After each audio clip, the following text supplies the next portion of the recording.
Добрый день, дорогие наши слушатели. Эфир Беренчи радио продолжает программа «Актуальный разговор». У микрофона Ирина Егенбаева. В целях смягчения негативных экономических последствий, связанных с распространением коронавирусной инфекции в Кыргызстане, Госфинадзор инициировал изменения в закон об обязательном страховании гражданско-правовой ответственности владельцев автотранспортных средств. Документ предусматривает продление установленных ранее срока возникновения ответственности за неисполнение обязанностей по обязательному страхованию до 1 января 2021 года.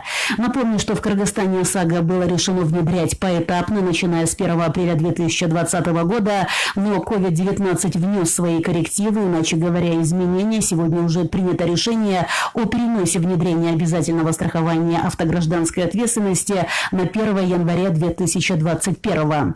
Почему принято решение опять отложить внедрение ОСАГО? Какая работа проводится Госфинадзором по дальнейшему развитию страхового рынка, укреплению платежеспособности и надежности страховых организаций? Эти и другие вопросы мы сегодня и обсудим в программе «Актуальный разговор». В студии прямого эфира у нас сегодня гости, председатель Государственной службы регулирования надзора за финансовым рынком при правительстве Кыргызской республики Арзыбек Кудюшев и генеральный директор закрытого акционерного общества страховая компания «Арсенал Кыргызстан» Сыргак Арзыматов. Если у вас, дорогие наши слушатели, есть вопросы по теме нашей сегодняшней программы, звоните по телефонам прямого эфира 39 21 90 и 39 19 33.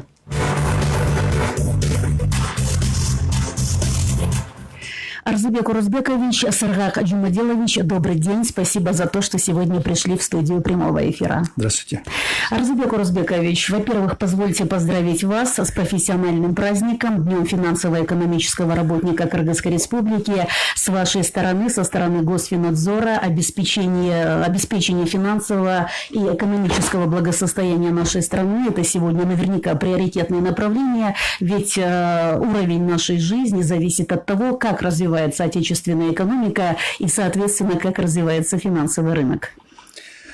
Спасибо. Я тоже хочу присоединиться к пожеланиям. Действительно, 7 июня – это День финансово-экономических работников. Благодаря им создается фундамент развития нашей страны. Я думаю, что они вносят посильный вклад в развитие нашей экономики и являются очень важным сектором для нашего государства.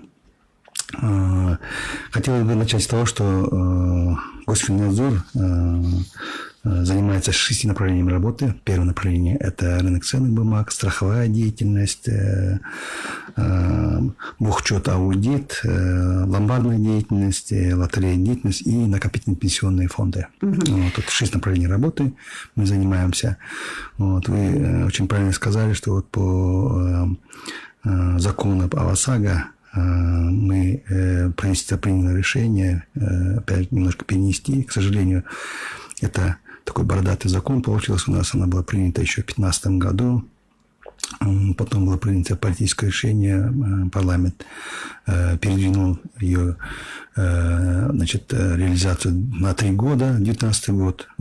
И в этом году уже должна была, в принципе, с 1 апреля она заработать. Ну, об ОСАГО давайте мы чуть позже поговорим. Мне хотелось бы вот на какой ноте продолжить наш сегодняшний разговор. Вы возглавляете Госфинадзор уже полгода. Вы приступили к своим обязанностям 4 декабря 2019.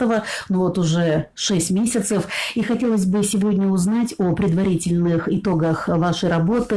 Тем более первый период вашей деятельности пришелся, наверное, непросто. Он пришелся на режим чрезвычайного положения на некоторых территориях страны в связи с пандемией коронавирусной инфекции. Что удалось сегодня сделать? Ну, может быть, какие-то коренные изменения в вашей работе произошли за эти 6 месяцев? Спасибо. Действительно, мы за полгода работы провели большую работу в части законодательства. Нами было принято 4 закона, около 9 нормативно-правовых актов, которые было утверждено правительством Кыргызской республики. Конечно, самая главная работа была именно сделана по части страхования. Принят закон об ОСАГО.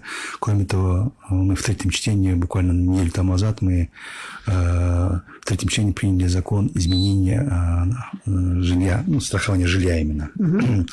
Теперь, конечно, сама пандемия, она внесла свои коррективы в работу нашего ведомства.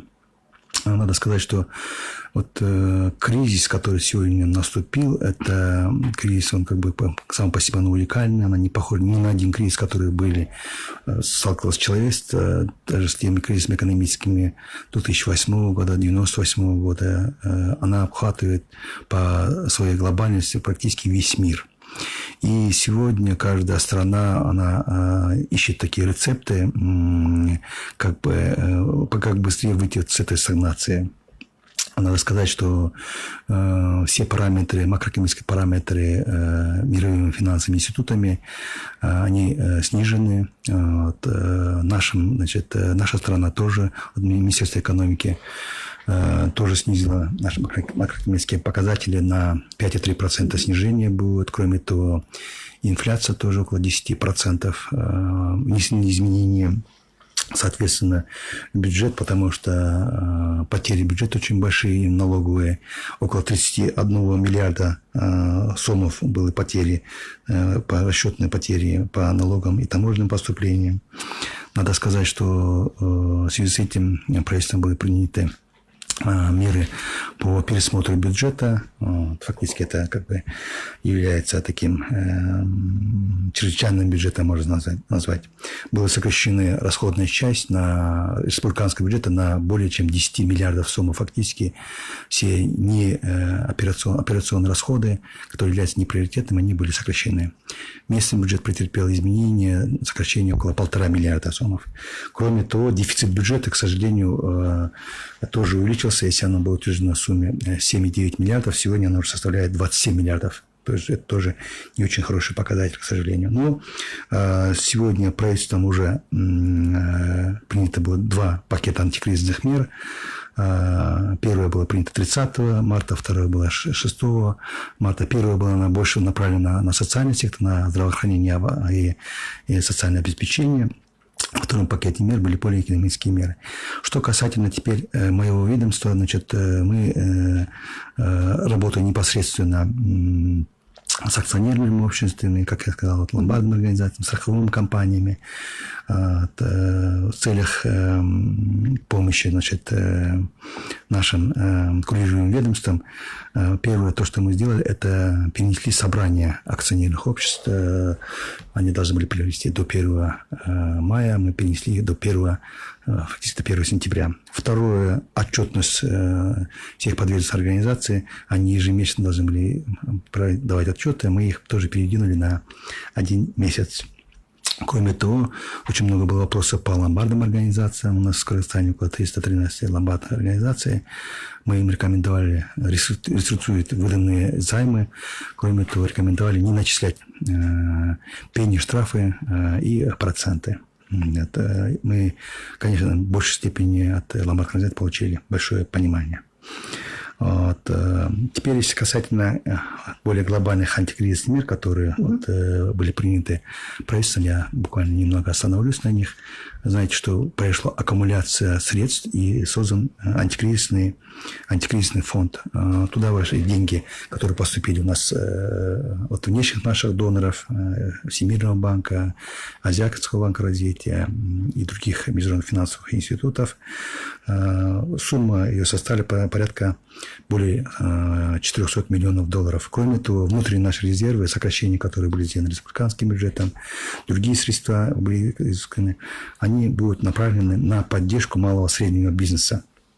В этом году правительство намерено выдавать кредиты до 15 миллиардов сумм, было принято такое решение, и кредиты эти будут по низким процентам, от 4 до 8%. И, что хорошо, еще будет сумма и сроки тоже от 4 до 8%, как я сказал, и до 5 лет. До 1 года, 3 лет и 5 лет. До 7 лет тоже даже, по-моему, есть такая.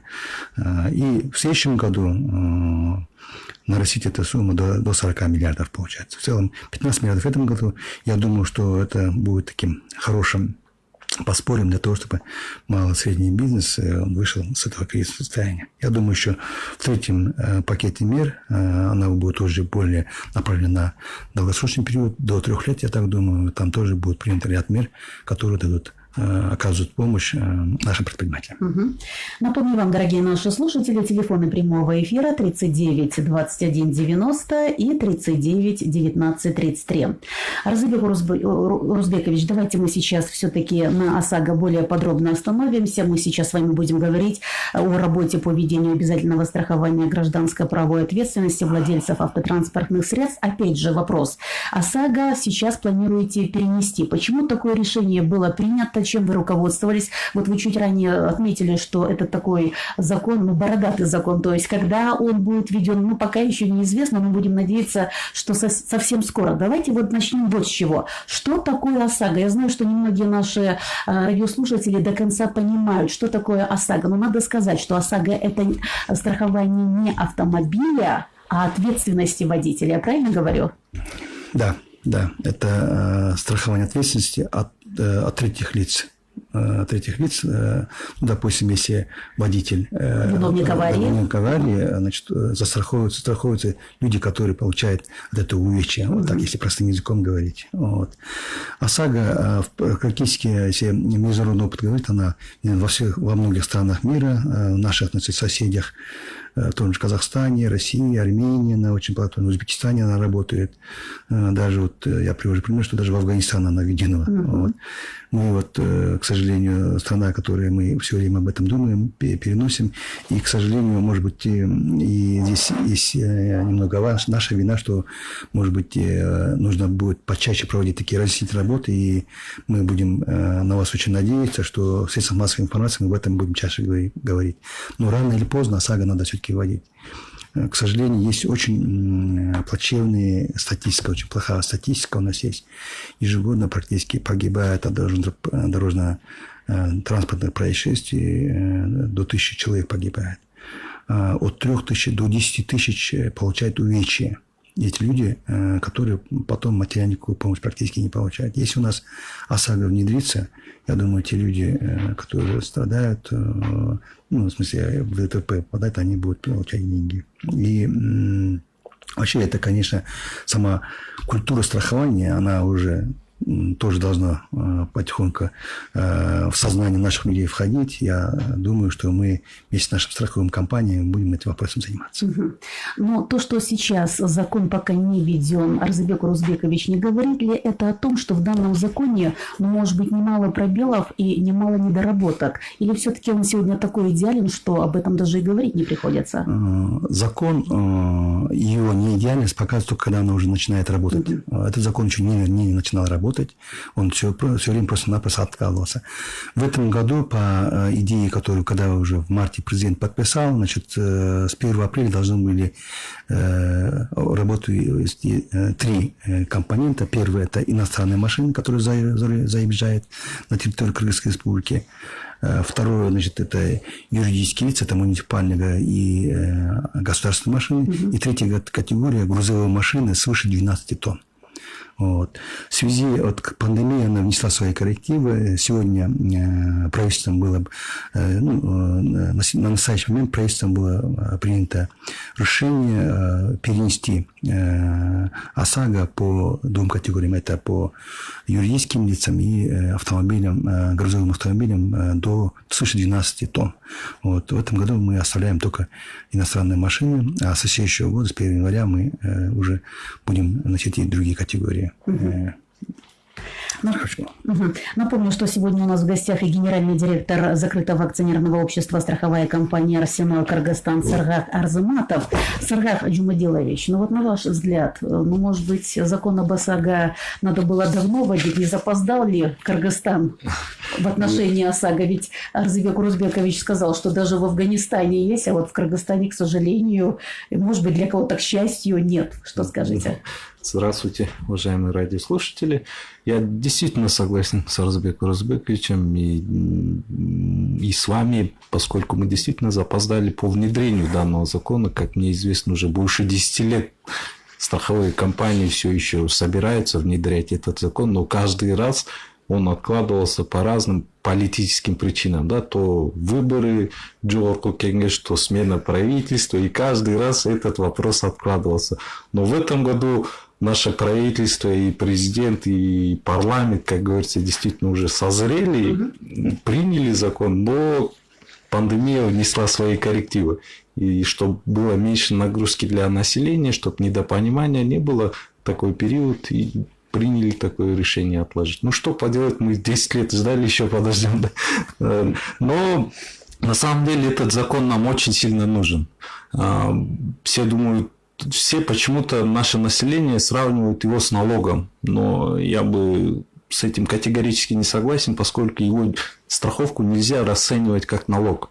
Потому что ты платишь какую-то маленькую сумму, и в случае наступления страхового случая получаешь очень большую компенсацию. Элементарно я всегда один пример привожу. Ну, к примеру, человек таксует, зарабатывает, ну, в день зарабатывает по 1000, по 2000 сом, да, кормит свою семью. Машину берет кредит. Ну, бывает, что он попадает в серьезное ДТП, и ДТП случается по его вине. Ну, предположим, просто въехал в задний бампер какого-нибудь Лексуса, там ущерб составит около 500 тысяч долларов. Ну, как он будет его платить? Откуда он это будет платить? Если он застрахует свою гражданскую ответственность, то в данном случае страховая компания без проблем выплатила бы возмещение всем пострадавшим. Это я просто мелкое ДТП по страхованию имущества, да, если имущество. А если там будет смертельный случай, если человек, даже если не умрет, попадет в больницу, это тоже очень большие деньги на его лечение. Кто все это будет возмещать? И на самом деле это социальный закон. Он направлен на защиту всех участников дорожного движения. Не только автомобилистов, но и пешеходов, школьников. И детская смертность тоже очень была большая. На пешеходах многих сбивали. И там все как там... В долг берет, там в кредит берет, а обратно в долги влезает, чтобы все это закрыть. И, как говорится, его финансовое положение не улучшается, а только ухудшается. Поэтому страховку нужно расценивать как фундамент, как подушку безопасности. И я думаю, за 1000 или 2000 сом это очень приемлемая и дешевая подушка безопасности, которая нужна всем нашим автомобилистам. Арзабек Уразбекович, вы знаете, я не знаю, как закон об ОСАГО у нас, дай бог, вот в Кыргызстане заработает. Я знаю только одно.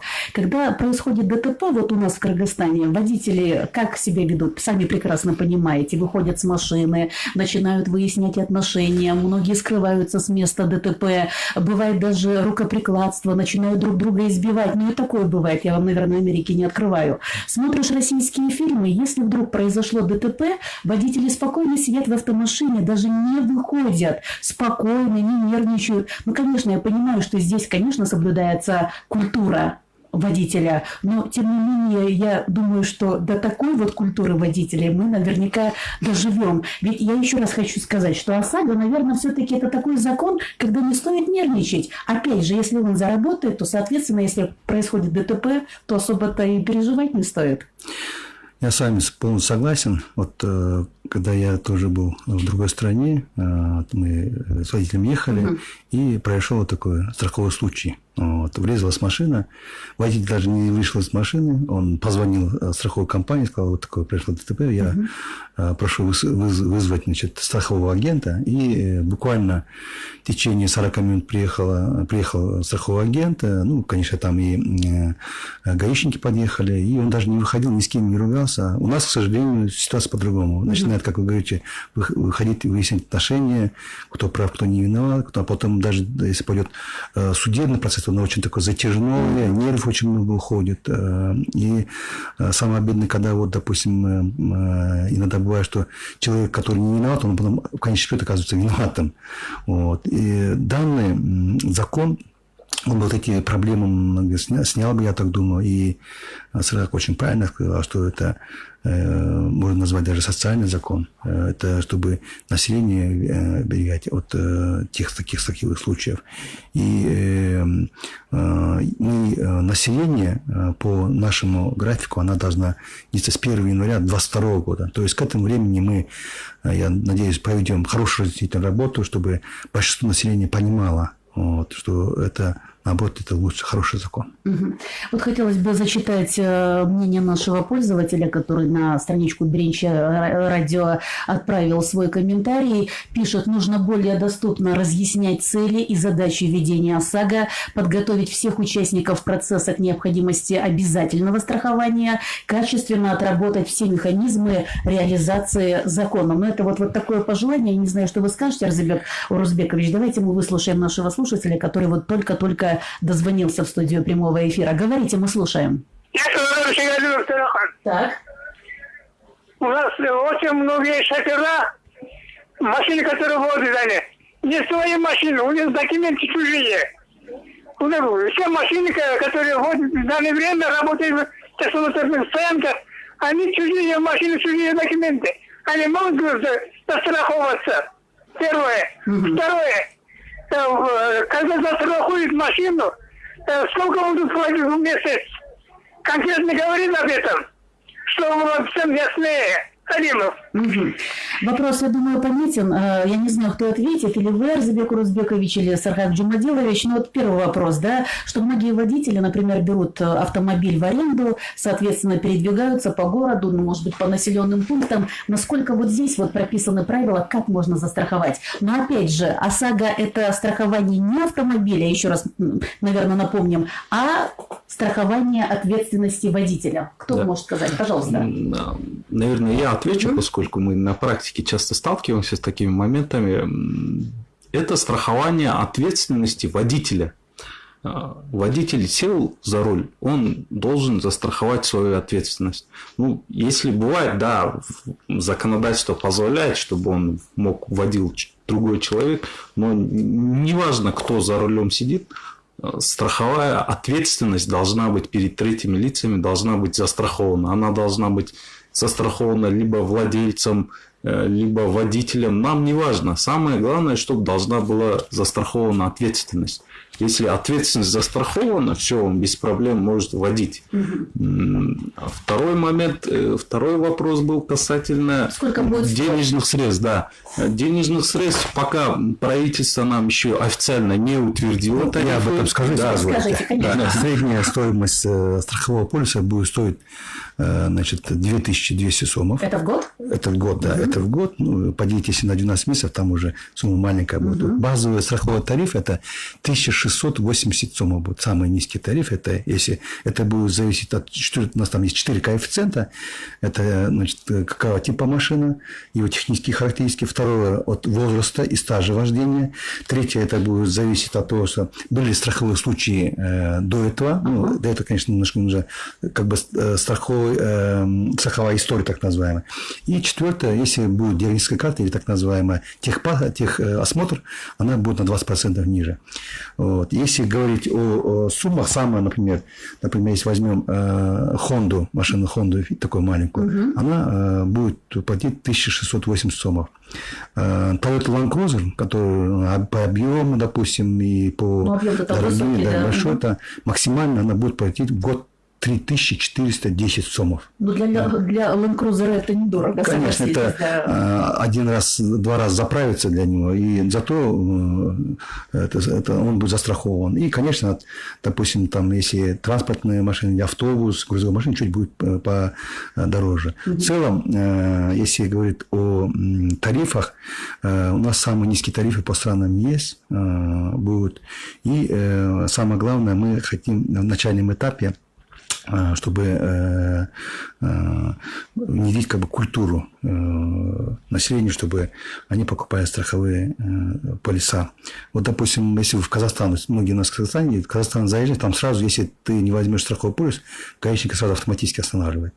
Мы постараемся внести изменения, значит, в законодательство, чтобы была и электронная, и бумажная форма. Вот. Если хочу сказать, что если, допустим,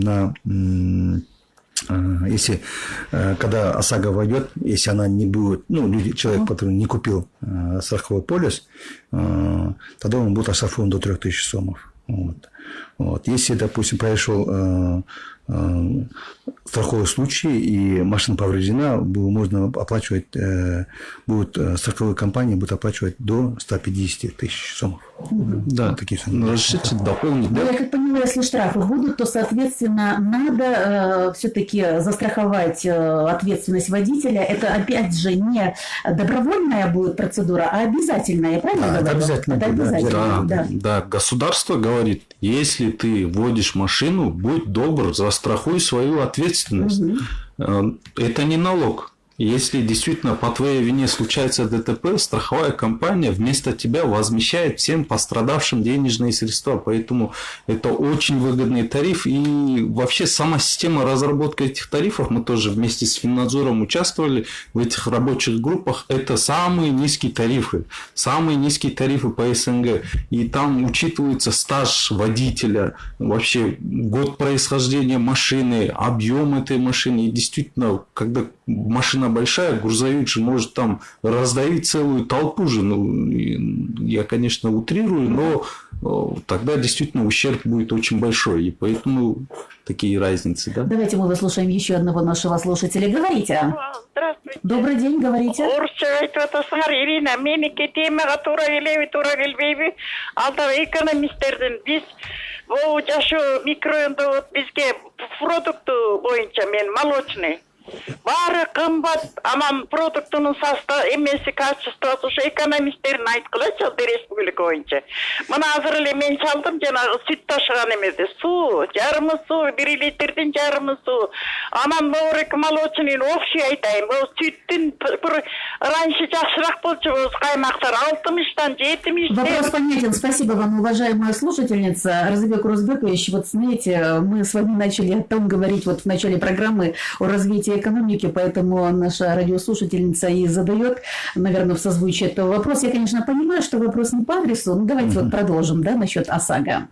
Я вот о чем хочу спросить. Вот вы отметили, что 2200 – это страховой полис. Вообще, средняя стоимость.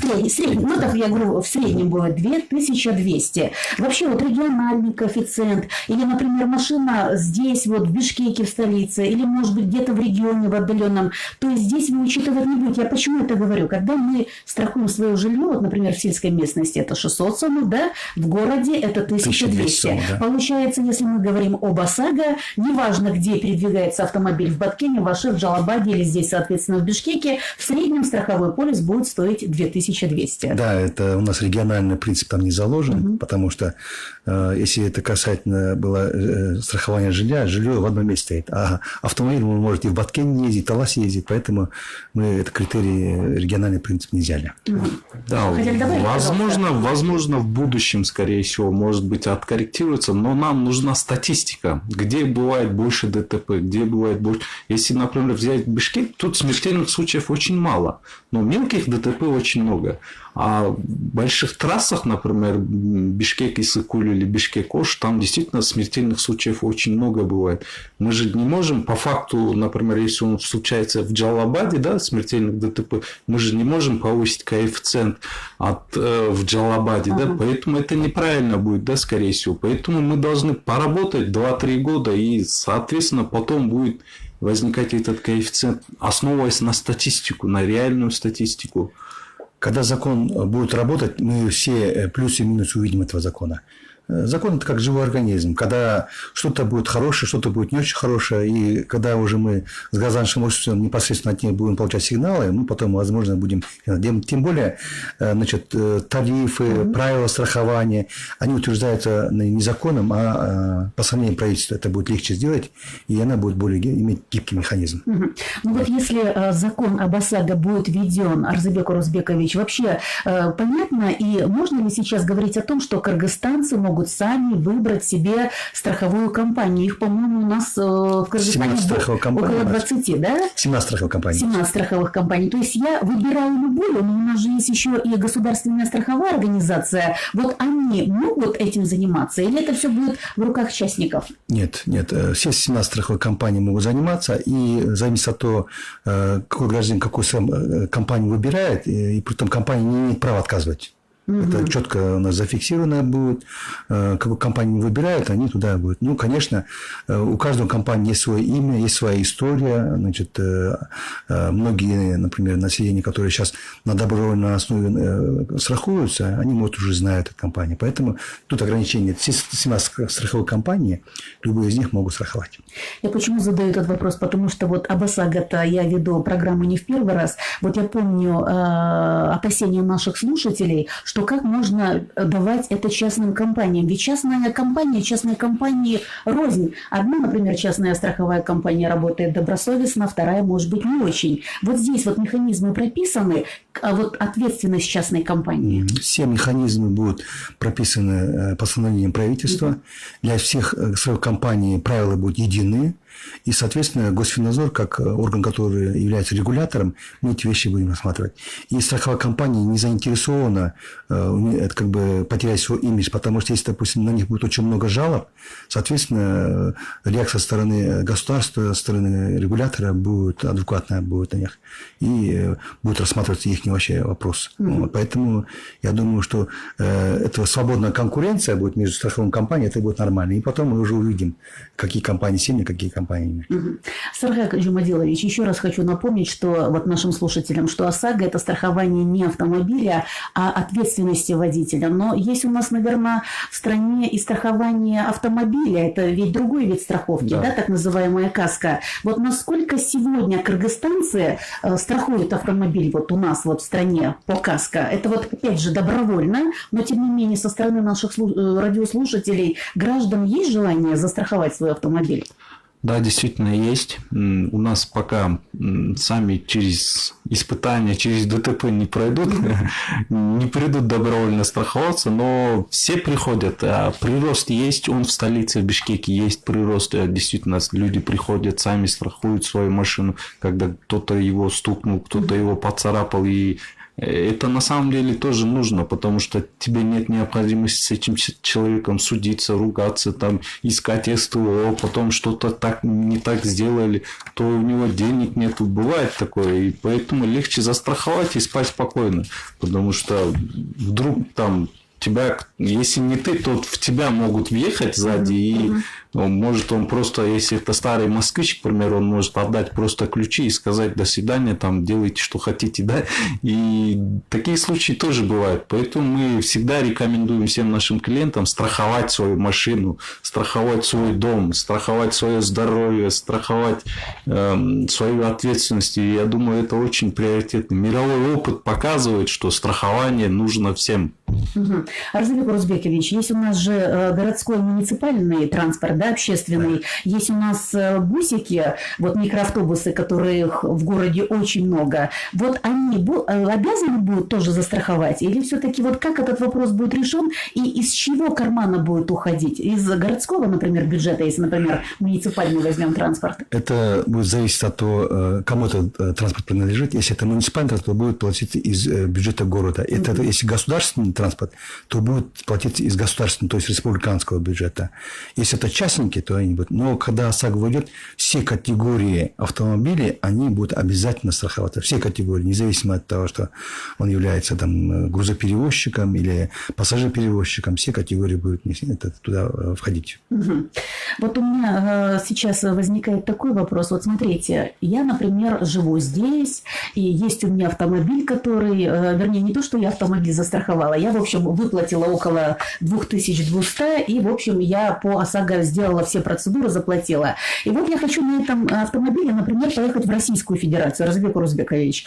Если вдруг я совершаю, не дай бог, там дорожно-транспортное происшествие, или кто-то меня там задевает, вообще вот сегодня в законе какие-то правила прописаны, как будет действовать ОСАГО вот в таких ситуациях? Например, Российская Федерация или тот же Казахстан, страны Евразийского экономического союза. Вообще вот процедура какова будет? На сегодняшний момент каждая страна имеет свои законы по ОСАГО. Вот тоже Российская Федерация и Казахстан. Если вы покупаете страховой полис в Казахстане, она будет действовать только на территории Крымской Республики. Но так как мы находимся сегодня в Союзе, в Евразийском экономическом союзе, возможно, будут вести переговоры с Казахстаном, с Россией, особенности, где наши граждане очень много проживают. Ну, опять же, это межгосударственные договора. Вот. Пока в стратегии это еще, значит, не обозначено, но я думаю, что в перспективе, допустим, эта норма может быть именно, если вы покупаете страховой полис в Казахстане, то она будет действовать на территории. Но это в перспективе только. На сегодняшний момент такого нет. И вот помните комментарий нашего слушателя, что вот на сегодняшний день нужно доступно разъяснять цели, задачи ведения ОСАГО, подготовить всех участников процесса к необходимости обязательного страхования. Насколько вот сегодня все эти пункты выполнены? Надо сказать, что сегодняшняя программа тоже является ярким доказательством того, что мы нашим слушателям объясняем, что такое ОСАГО и для чего это все нужно. Я надеюсь, что мы будем очень часто встречаться. Вам большое спасибо, то, что пригласили. У нас есть уже медиаплан, который будет работать не только с радио, но и с телевидением, с региональными, с газетами. И мы, согласно этому медиаплану, будем постепенно работать. И самое главное, чтобы каждый гражданин Казахстана понимал, что ОСАГО она нужна для безопасности, что это, даже можно сказать, социальный закон. Ничего страшного.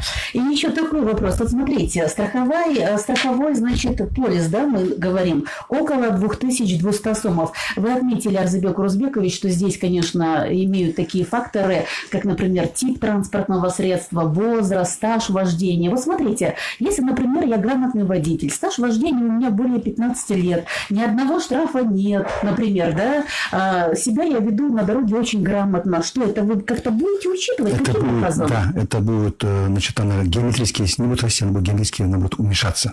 Если у вас то есть я не 2200, да, а заплачу немного меньше. Да, не 2200, вы будете платить меньше тогда. Тогда будет зависеть от того, что ваша история хорошая, значит, вы, значит, технически, у вас как бы стаж тоже хороший, вождение, и тогда будет с каждым годом уменьшаться будет. Да, это страховые компании на самом деле дисциплинируют тоже многих водителей. Если у него очень много ДТП, если он пьяным садился за руль, например, его страховка будет уже в следующем году уже дороже стоить. Да? Поэтому все водители тоже будут аккуратно ездить на дорогах. Телефоны прямого эфира 39 21 90 и 39 19 33. Арзыбек Урузбекович, ну опять же, вот говорим мы сегодня об ОСАГО. А как же вот, например, возьмем вот большегрузы, да, вот, например, которые занимаются транспортировкой грузовых, например, перевозок, например, вот ДАФ, вот большие, да, машины, МАН. Вот вы сегодня тоже можете сказать, что они тоже должны быть, ну, скажем так, по закону об ОСАГО, ну, скажем так, быть застрахованы? Эти машины сегодня, они обязательно страхование уже имеют. То есть это, имеют, да, это называется категория машин, которые возят опасные грузы. Вот, опасные грузы, они сегодня платят. У них там... Что вы имеете в виду под опасными грузами? Ну, например... Допустим, ГСМ они возят. Да? ГСМ, взрывчатые химические какие-то вещества они возят. Вот, допустим, все автомобили, грузовые автомобили, которые возят в Кумтор, такие опасные грузы, они все застрахованы. И сегодня это контент уже работает в этом направлении. Может, добавить? Да, я тоже хотел добавить. Да, это в отношении крупных организаций разговор нет, закон работает. Но, к примеру, есть частные. Вот я говорю, есть частники, которые своей собственностью возят, и они не страхуют. Вот бывает, вы, наверное, все видите, там где-то на перевале перевернулся, столько-то тонн мазута там в реку вылилось, и на самом деле, как возмещение проходит с их стороны, нам неизвестно, поскольку они не застрахованы. И на самом деле это очень важный закон, потому что окружающая среда, население, один бензовоз может целый дом сжечь, может, да, к примеру, или взорваться как-нибудь и в реку вылиться. И поэтому гаишники наши тоже должны работать в этом направлении и требовать с каждого, кто перевозит опасный груз, чтобы они страховали свою ответственность. Видите, вот когда вот говорят о гаишниках, очень многие немножко напрягаются в том смысле, что будет опять как бы коррупционная схема работать. Да? Ну, к сожалению, у нас пока другого такой административной меры нету.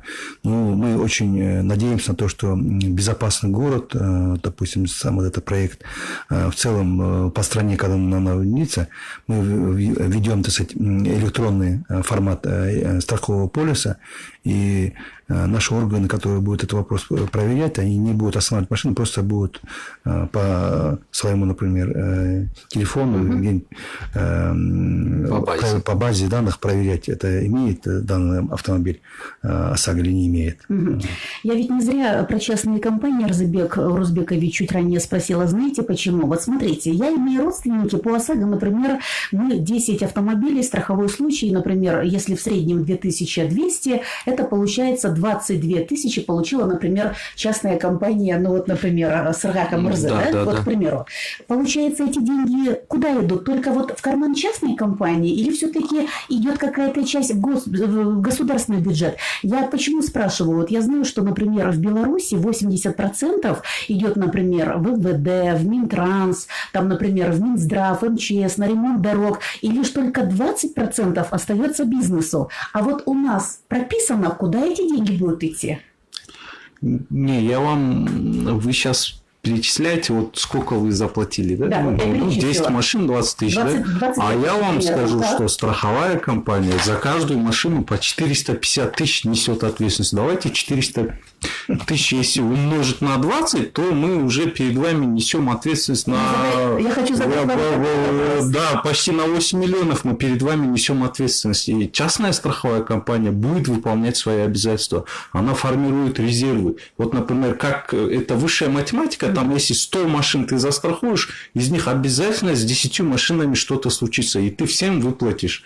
И вот это вот так и формируется наш бизнес. И на самом деле ответственность перед нами очень большая. Страховые компании, я бы не сказал, что они разбогатеют, это все покажет статистика. Если действительно страховых случаев будет меньше, Финнадзор, конечно же, будет уменьшать тарифы. Но если страховых случаев будет очень много, и страховые компании уйдут в минус, то, конечно, страховые компании будут требовать, чтобы государство повысило тарифы. Вот такая политика, да, и на самом деле, что страховые компании разбогатеют, это на самом деле, я бы сказал, это всего лишь такая, один страховой случай может забрать всю страховую премию, которую страховая компания собирала. Поэтому мы несем ответственность очень большую. Вам же, например, если страховой случай наступит, МВД же не будет вместо вас потерпевшему платить деньги, или государство будет. Это будет платить страховая компания. Я никаким образом сегодня ваши деньги не просто это тоже надо учитывать. Не, насчет частных и государственных я бы сказал, что между государственными и частными одинаковые требования. Уставной капитал 150 миллионов у нас есть, и у государственной компании есть. Те же специалисты у нас есть. Мы, в принципе, на одинаковых условиях работаем. И если мы не будем выполнять свои обязательства, Финнадзор нас, конечно, накажет. Все, значит, надо смотреть тут экономическую тоже сторону. Во-первых, страховые компании – это бизнес. Это бизнес, и потом страховые компании платят налоги. Они создают рабочие места. Вот. Ну, с экономической точки зрения, то это тоже смотреть. Если, допустим, этот бизнес для них будет невыгоден, конечно, они будут уходить. Вот. Поэтому сегодня 17 компаний для Кыргызстана, в принципе, это и немного побольше. Это даже мало? Да, это немного. Я думаю, что когда ОСАГО будет введено, компаний станет намного больше, возможно, будет, если это будет выгодно. А те компании, которые не смогут сработать, да, они просто-напросто исчезнут. Время нашей программы, к сожалению, завершается. Спасибо вам, уважаемые гости, за то, что вы сегодня пришли в студию прямого эфира. Я думаю, что все-таки остается, совсем, мы будем надеяться, чуть-чуть времени до введения ОСАГО. Будем надеяться, что этот бородатый закон, наверное, Розыбек Рузбекович, превратится, я уж не знаю, в закон, который на самом деле будет введен в действие. И вот многие автолюбители, наверное, уже почувствуют, в чем прелесть, в чем плюсы ОСАГО на самом деле. Да, почему? Потому что я еще раз хочу сказать, когда смотришь российские фильмы, когда водитель при ДТП сидит спокойно в кабине и никоим образом не нервничает и не волнуется, то это говорит о том, что все-таки у закона все-таки больше плюсов. Я хочу привести маленький пример. Вот когда, помните, безопасный город в городе внедрялся, сколько было недовольно от штрафа, допустим. Но зато же мы же увидели, что буквально год прошел, и водители уже стали более дисциплинированными. И пешеходы даже дисциплинированные. То же самое она будет постепенно вводиться, и я думаю, что будет только плюсы здесь. Будем надеяться. Спасибо вам еще раз, дорогие наши слушатели. Это был актуальный разговор. Оставайтесь на волне Беренча.